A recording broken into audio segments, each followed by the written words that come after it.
Hello, welcome to M. Eddington Reads and Writes.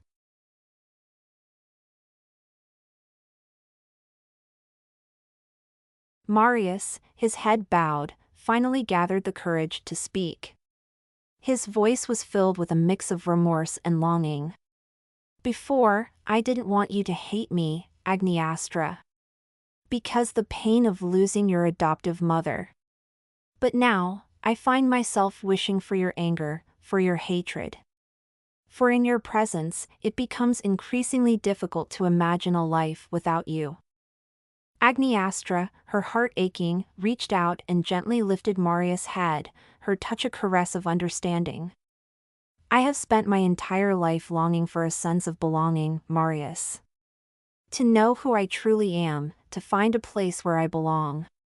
Perhaps, going with you would offer me the answers I seek, the belonging I crave. Startled, Marius rose abruptly from his seat, his eyes filled with a mixture of concern and determination. Agniastra, he pleaded, you cannot wish for a life with me. My father will undoubtedly use you as a pawn in his games of power. I fear the consequences we would face being together. His words hung heavy in the room, a cloud of impending doom hovering over them. Marius continued, his voice trembling with a mix of love and anguish. I am certain, Agniastra, that your destiny lies beyond these walls, that you will be claimed by another realm within the kingdoms of elements. My advice to you, in this moment, is to follow your heart and find the freedom you deserve, before it slips away forever. Agniastra, unable to contain her curiosity any longer, wrapped her arms around Marius in a tender embrace. I don't understand how your late girl isn't madly in love with you, she softly murmured, her voice filled with genuine bewilderment. Marius, his eyes gazing into the distance, replied with a bittersweet sigh. Perhaps, in time, she will come to understand. But this is the path I must choose, Agniastra, he said, a tinge of sadness lacing his words. Silence fell upon the room as Marius reached for his quill and carefully signed the documents before him. With heartfelt sincerity, he handed the quill to Agniastra, a glimmer of hope flickering in his eyes. Can I ask you for a favor? Marius queried, his voice tinged with vulnerability.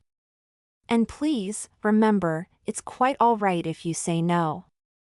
Agniastra finished signing the papers, her touch delicate yet purposeful. She smiled warmly at Marius, her eyes reflecting a trust that ran deep. Yes, Marius, she replied, her voice filled with unwavering devotion. Anything. With a gentle nod, Marius gathered his courage, aware of the weight of his request. Would you allow me to kiss you? He asked, his voice tinged with a mix of longing and uncertainty. I fear I might regret it later if I do not. Agniastra's eyes widened slightly, a touch of innocence coloring her expression. Yes, she responded, her voice carrying a blend of anticipation and apprehension. But I must confess, I haven't kissed anyone romantically before, I am sure it won't be very good. As Marius slowly stepped closer, the space between them filled with an electric tension. He reached out with a trembling hand, his fingers gently cupping her chin, guiding her face to meet his. Their breaths intertwined, their hearts beating in harmony, the moments seemed frozen in time. With a tender and hesitant closeness, Marius pressed his lips against Agniastra's, a sweet mingling of emotions passing between them. It was a kiss filled with vulnerability, unexplored desire, and a shared understanding of the significance of the fleeting moment. As their lips parted, Marius pulled away, a mixture of gratitude and melancholy shining in his eyes. Thank you, Agniastra, he whispered. Thanks for watching and like, share, subscribe.